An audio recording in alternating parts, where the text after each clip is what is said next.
एक समय गरीबी और भुखमरी का शिकार रहने वाला कतर आज पर कैपिटा इनकम के अकॉर्डिंग दुनिया का सबसे अमीर देश बन गया है।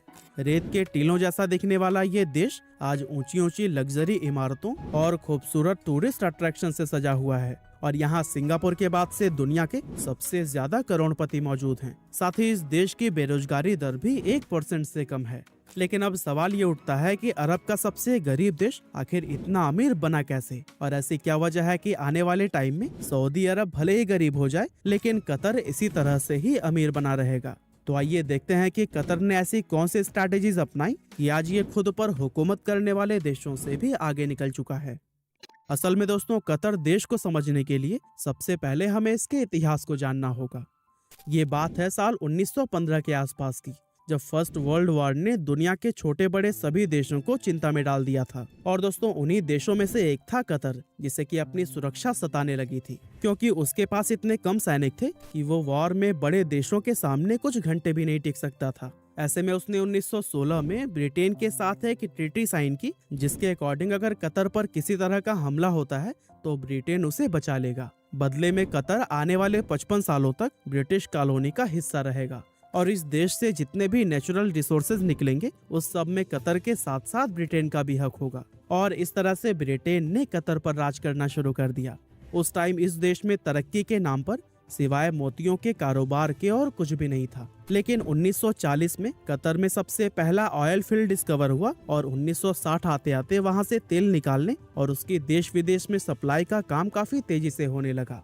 और देखा जाए तो धीरे धीरे कतर के हालत में सुधार आ रहा था। लेकिन वो सुधार बस इतना ही था कि वहाँ के लोग अब अपने लिए 2 वक्त की रोटी का इंतजाम कर लेते थे।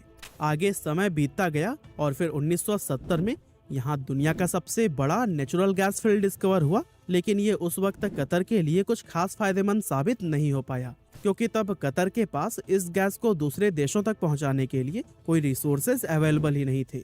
एक्चुअली उस टाइम गैस को ट्रांसफर करने के लिए पाइपलाइन का इस्तेमाल किया जाता था, जिसके जरिए सिर्फ आसपास के देशों में ही गैस को ट्रेवल कराया जा सकता था, जबकि दूर देशों तक गैस भेजना कतर के बस में नहीं था।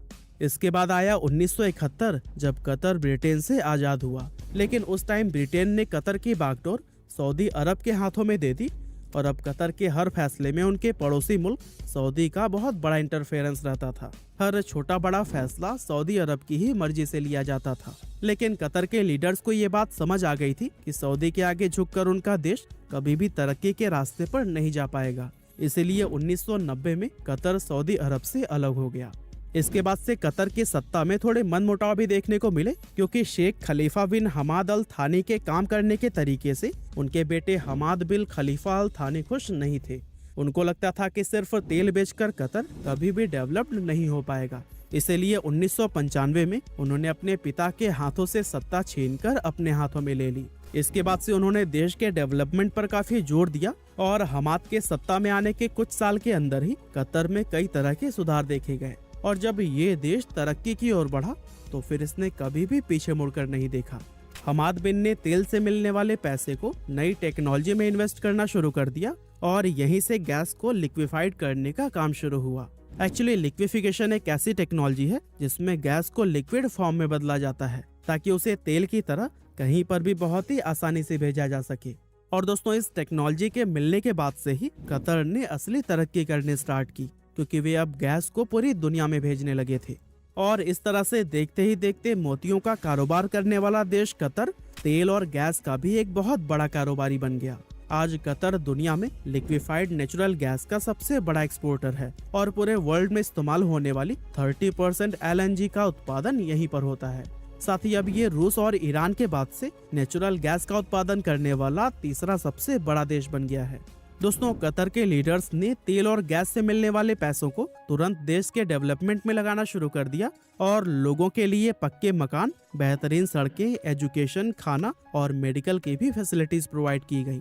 कतर की सबसे अच्छी बात यह है कि वहाँ पर पर्सनल इनकम पर कोई भी टैक्स नहीं देना पड़ता, मतलब कि वहाँ के लोग जो कुछ भी कमाते हैं वो सब उनका ही होता है। इसके अलावा यहाँ पर हॉस्पिटल में भी इलाज के लिए किसी तरह का चार्ज नहीं लगता, बल्कि बड़ी से बड़ी बीमारियों का भी इलाज यहाँ पर फ्री में होता है। साथ ही यहाँ एजुकेशन के साथ साथ रसोई गैस और बिजली भी सरकार मुफ्त में ही देती है। अब देखा जाए तो दुनिया के हर एक देश के लोग इन्हीं हॉस्पिटल, कॉलेज, टैक्स और पेट्रोल के बढ़ते दामों से परेशान हैं, लेकिन कतर एकमात्र ऐसा देश है जहां के लोगों के लिए ये सब बिल्कुल फ्री है। और ये एक बहुत बड़ी वजह है कि सिंगापुर के बाद से दुनिया के सबसे ज्यादा करोड़पति कतर में ही हैं।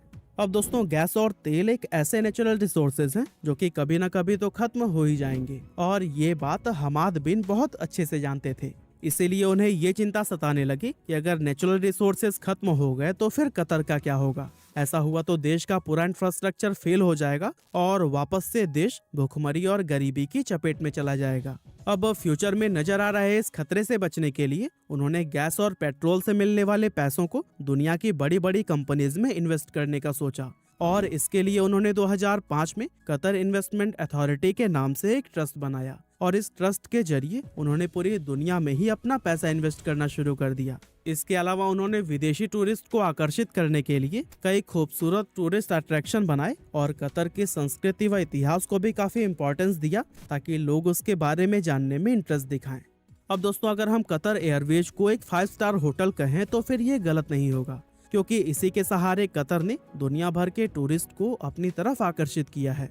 और दोस्तों, इसके अलावा भी कतर ने ऐसा बहुत कुछ किया जिसकी वजह से टूरिस्ट वहां पर जाना पसंद करते हैं, और 2022 में होने वाला फीफा वर्ल्ड कप इस चीज का एक बेहतरीन एग्जाम्पल है, जहां इतना छोटा सा देश होने के बावजूद भी कतर फीफा वर्ल्ड कप की मेजबानी कर रहा है, जबकि इसके लिए अरेंजमेंट करने से दुनिया के बड़े बड़े देश भी कतराते हैं। इसके अलावा पिछले कुछ दशकों से यहाँ पर मछली पकड़ने के कारोबार को भी काफी ज्यादा प्रॉफिटेबल बनाया गया है। और दोस्तों, आज दुनिया की ज्यादातर सभी फेमस और बड़ी कंपनियों में कतर एक शेयर होल्डर है। एग्जाम्पल के लिए कतर ने लंदन के फेमस डिपार्टमेंटल स्टोर हरॉड्स को साल 2010 में मिस्र के अरबपति बिजनेसमैन मोहम्मद अल फयाद से 1.5 बिलियन पाउंड्स में खरीदा था। साथ ही फ्रांस की मीडिया कंपनी लगार्ड्रे का 10% और विंची कंस्ट्रक्शन का 5.6% हिस्सा भी कतर ने ही एक्वायर किया हुआ है। और दोस्तों, इन सब के अलावा कतर ने वेस्टर्न कंट्रीज के बड़े बड़े होटल्स और लग्जरी प्रॉपर्टीज को भी खरीदा हुआ है, जिसमें लंदन की द सेवाय और द कनॉट जैसी लग्जरी हिस्टोरिक होटल भी शामिल हैं। एवं लंदन की मशहूर गगनचुंबी इमारत शॉर्ड का 95% मालिकाना हक भी अल थानी खानदान के पास है। यानी कुल मिलाकर अगर कहा जाए तो लंदन में अल थानी खानदान के पास महारानी एलिजाबेथ II से भी ज्यादा दौलत है।